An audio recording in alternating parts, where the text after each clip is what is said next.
Good morning, beloveds. I'm a little late because I got distracted by Reverend David Bruner's latest question. He said he wanted to know what the smartest thing that you've seen an animal do, and immediately it brought to mind a trip when Tom and I lived in Birmingham. No, we lived in Auburn, but we would go to the Birmingham, Alabama Zoo. They had a gorgeous tiger enclosure,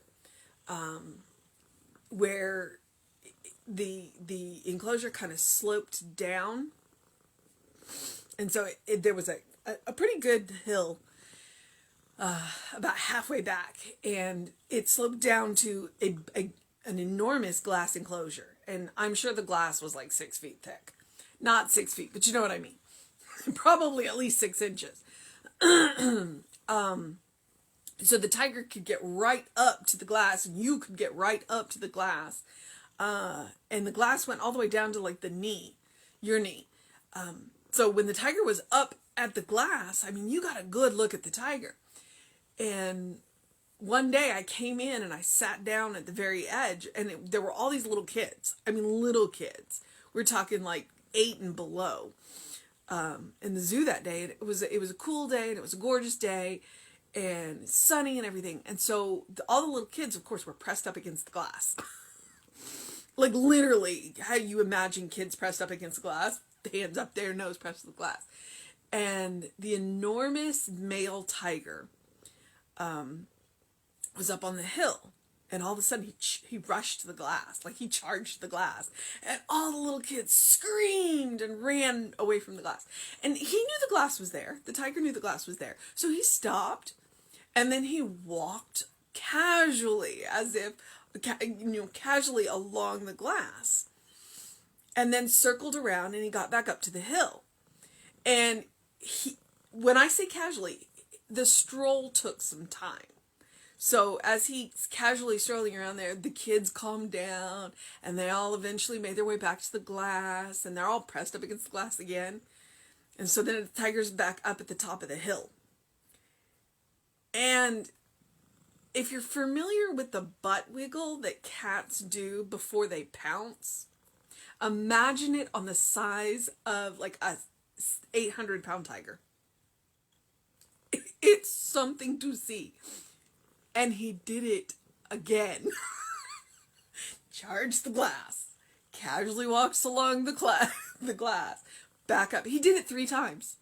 And it was fantastic. It was just fantastic.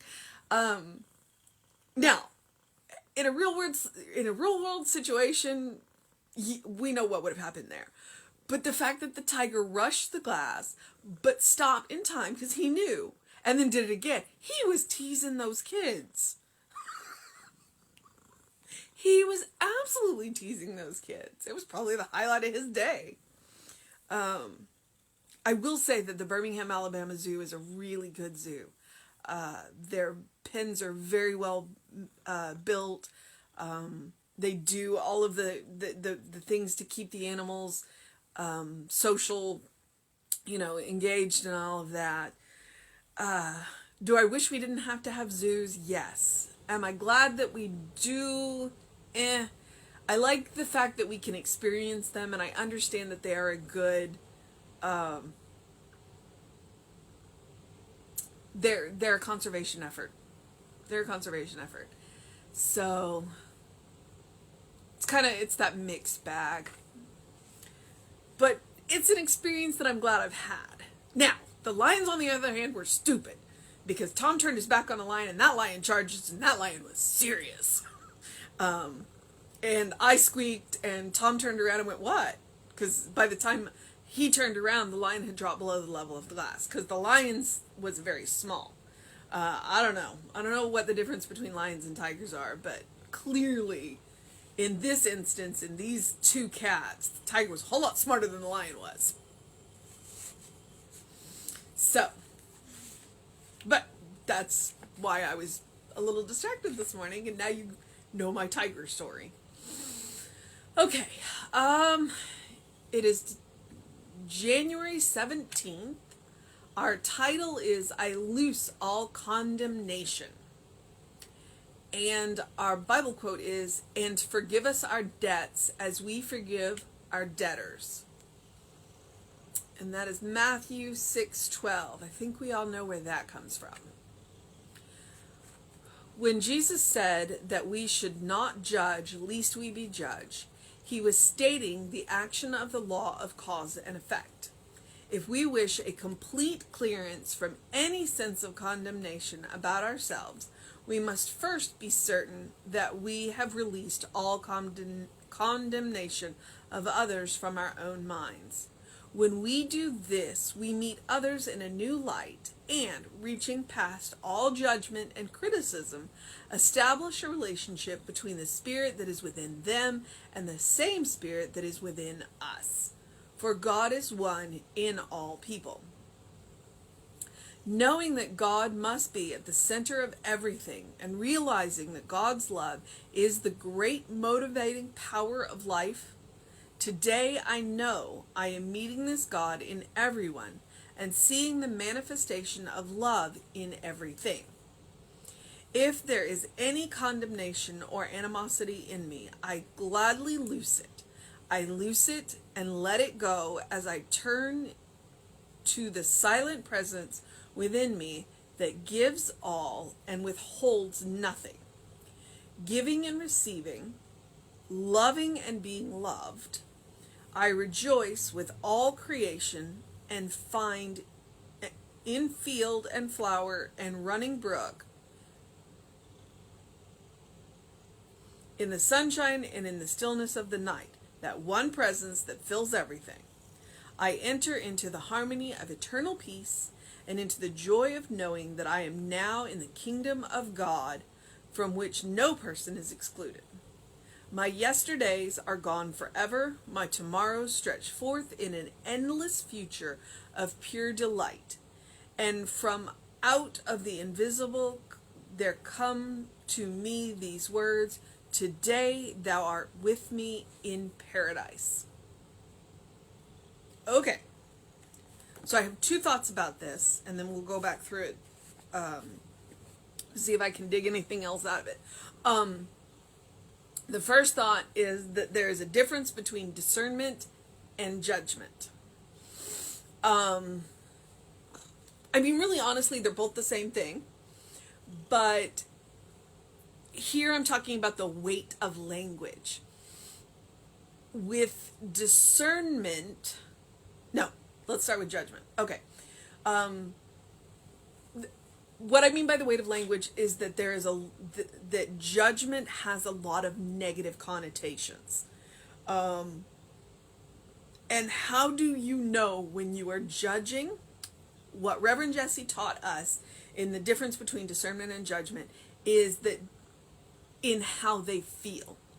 With the weight of the language, judgment, when we are judging in the negative way, it will make us feel a little icky.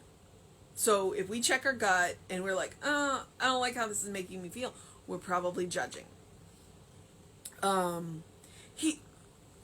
We've also learned, and I'm trying to remember, I know I've heard Reverend Jesse talk about this, and I'm sure that Ernest has talked about it, but, and then the point just went right out of my head. Oh, judgment. The reason why God cannot judge is that because there is nothing outside of God. And to judge, there has to be separation. And if there's no separation, then so God can't judge. And that's one of the reasons why we get the pass on judgment with God, because we're not outside of God. So God will not judge us because God cannot judge us. Now, let's go back to the idea of discernment. Discernment is looking at the evidence and deciding if this is a safe place or a safe person or what have you. Discernment is, I guess, maybe judgment is more feeling and discernment is based on evidence. So, and like I said, we're talking about the weight of language. So discernment means that if you have interacted with a person on multiple occasions and the evidence has shown you that this is not a safe and healthy person for you to be around, then you will use your discernment and love them from a distance. You will, from a distance, recognize that they are children of God, and you will hold that space for them, and you will keep them at that distance until they recognize who they are, and that they can meet you in that child of God space, if that makes sense. So just because we are loosing the past and we are not judging does not mean that we are going to rush into situations that are not safe. Ernest doesn't say that. Jesus doesn't say that, okay? Both Jesus and Ernest want you to be happy, healthy, and whole. So you hold space for everyone to be a child of God. When people are giving you evidence that they don't know that they are children of God, you are free to keep them at a distance, okay? So that's one thing. The other thing is this reading reminds me of the idea of karma. And everybody, when they hear, unless you've studied a little bit about the Hindu and the Buddhist, everybody thinks karma is bad. And karma is not bad. And frankly, most religions have an idea of karma, including Christianity. The idea is what you give out is what you give back. Karma is the same thing. So the more good energy that you put out, the more good energy that you will get back. The more good that you do, the more good you will get back. So when people talk about karma being a bitch, no, karma isn't a bitch. Karma is just reciprocity. Karma is, this is what you have been sending out. Therefore, this is what you are going to get back.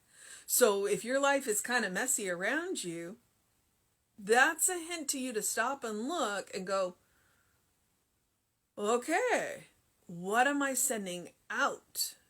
And maybe I need to adjust the energy that I am sending out. And as Ernest said today, loose all condemnations. You can let other people's bad behavior speak for them, and but you don't get to judge them for it. You do get to put them at arm's length for it, but you don't get to judge them for it. You do get to remove yourself, and then they can go, oh, well, I really want this person in my life. How do I do better so they come back? All right? That's your right. And so, yeah. All right. So I loose all condemnations. And forgive us our debts as we forgive our debtors. That is from the Lord's Prayer.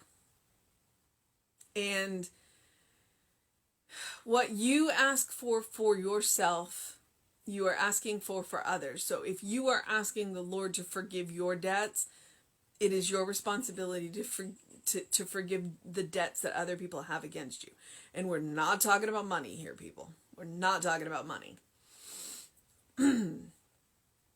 So, when Jesus said that we should not judge lest we be judged, he was stating the action of the law of cause and effect. Like I said, reciprocity, karma, the threefold rule, what you give out is what you get back.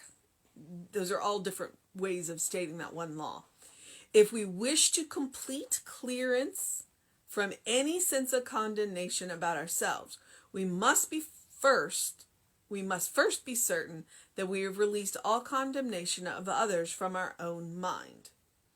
If we're busy judging other people, all we are going to see is people judging us. So when we quit judging other people may continue to judge us, but we won't care. Think about it that way. People around us are going to judge us all the time. Until we hit that point where we all recognize that we're children of God and that we are all one. That's what's going to happen. It just is. But when we stop judging, we stop noticing when other people are judging us. And when we stop noticing it, we stop caring about it. It's like, you do you. And I think that is one of the most powerful things that I have seen come out of the, I'm going to use the word fandom. It's like, you do you. It's like how you watch TV shows and how you create costumes and cosplay and all of that. That's your passion and your love, and I'm going to celebrate you for that. You do you. And when you do you, you let me do me. And the world just works a little bit better. So, literally, when you stop judging others, you stop caring when people are judging you, because you stop noticing. You stop noticing. When we do this, we meet others in a new light, reaching past all judgment and criticism, establish a relationship between the spirit that is within them and the same spirit that is within us. For God is one in all people. So when we meet people as children of God, we hold the space that they can meet us as children of God. So we meet them in that field beyond right and wrong, as Rumi says. Could be Hafiz. We meet them beyond the field of right and wrong. We meet them in the field of oneness. We meet them in the field of love. We meet them in the field of peace. We meet them in the field of harmony. We meet them beyond right and wrong. We meet them where we are all children of God. Because we recognize each other. We recognize that divine spark in each other. Knowing that God must be the center of everything and realizing that God's love is the great motivating power of life. So God's love is the great motivating power of life, and we know that God is at the center of everybody. We know that we're all children of God. Today, I know that I am meeting this God in everyone and seeing the manifestation of love in everything. So it's like every situation that I walk into, I'm going to look for that love. And then act on that love and act through that love and multiply that love. And then occasionally I'm going to forget myself, and I'm going to have to go back and remind myself that this is my goal. I'm human. I make mistakes. And then when I do, I loose all condemnations on myself, and I do better next time. Okay. If there is any condemnation or animosity in me, I gladly loose it. Every day. I loose it and let it go as I turn to that silent presence within me that gives all and withholds nothing. Basically, when we make a mistake, we recommit. That's what it is. When we make a mistake, we recommit. All right. Giving and receiving, loving and being loved, I rejoice with all creation and find in field and flower and running brook, in the sunshine and the stillness of the night, that one presence that fills everything. So, how would it change your life to every time you walk into a situation or every time you meet someone, whether it's somebody you know or somebody new that you're meeting, that you're looking for God. You're looking for that divine spark. You're looking for that love.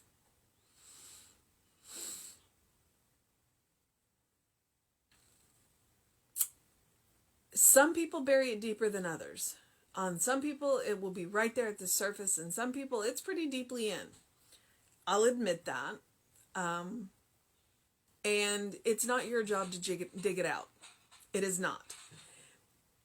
It's your job to recognize it when you see it. It's your job to hold space that they recognize it within themselves. It is not your job to dig it out. So, If they don't know that they are children of God, you hold the space and you keep yourself at a safe distance until they do. All right. I enter into the harmony of eternal peace, into the joy of knowing that I am now in the kingdom of God, from which no person is excluded. So we are now in the kingdom of God, in which no person is excluded. People exclude themselves. God does not exclude them. People have this idea that God is only for certain people, and we get this idea that we're not worthy. Well, that's not true. God excludes nobody. We exclude ourselves. So that's something that we get to work on. It's like, no, wait, God doesn't exclude you. That means I have every right to be here. My yesterdays are gone forever. My tomorrows stretch forth into an endless future of pure delight. That sounds like Emerson. My tomorrows stretch forth into an endless future of pure delight. And from out of the invisible there come to me these words, today thou art with me in paradise. That is God speaking to us. When we recognize who we are, we hear the voice of God. And we hear the voice of Spirit welcoming us into the kingdom of heaven, welcoming us into paradise, welcoming us into peace and harmony and love and joy. But it starts within us, recognizing who we are, that we are beloved children of God, that we are the beloved children of God in whom Spirit is well pleased always. And there's nothing we can do about that. God excludes nobody. We are worthy now. And that is the state of grace that we live in. We are worthy now.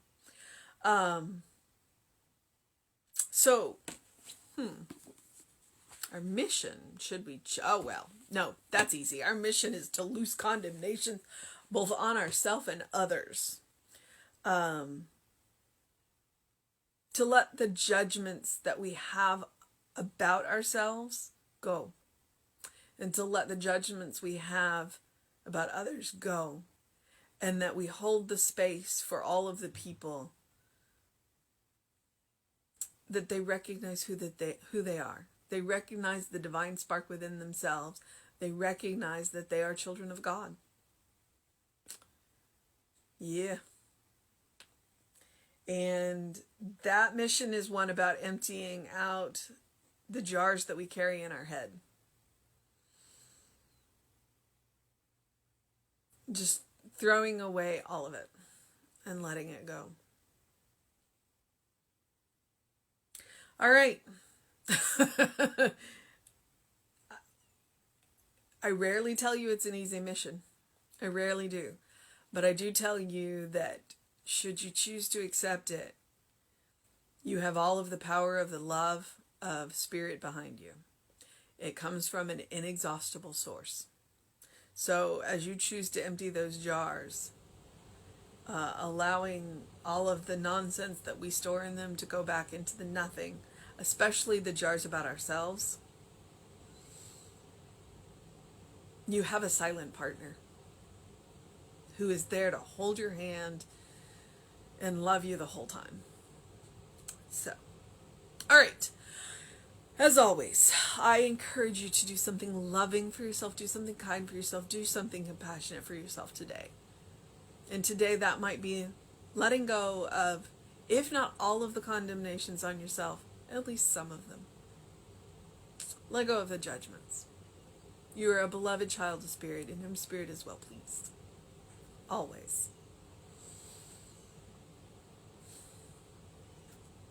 That is the state of grace that we live in. So, I would encourage you to do something to engage your mind and your body today. Whatever that looks like to you. And the phone said it was like 38 degrees out there, or 35 degrees out there. I'm not sure you want to open the windows, but I do encourage you to get some fresh air. in whatever form that takes, and open the windows of your soul. Allow the breath of heaven to remind you you live in heaven now. You are with Spirit in paradise now. It is simply about opening your eyes and recognizing the paradise around you. All right, beloveds. That is today. But it is Sunday, which means we will be back at 11 a.m. on Facebook Live right here with the Sunday service. So please come check that out. We are doing the basics of science of mind, and it's a good thing. It's always good to have a refresher course so that we can shake off the dust of last year and recommit to what we're doing this year. And Reverend David will be on with us around 5 p.m. right here on Facebook Live. So please join him for the daily reading as well. Have a wonderful day, beloveds. Do what you need to do, all right? To make it just the fantastic day for you. See you soon.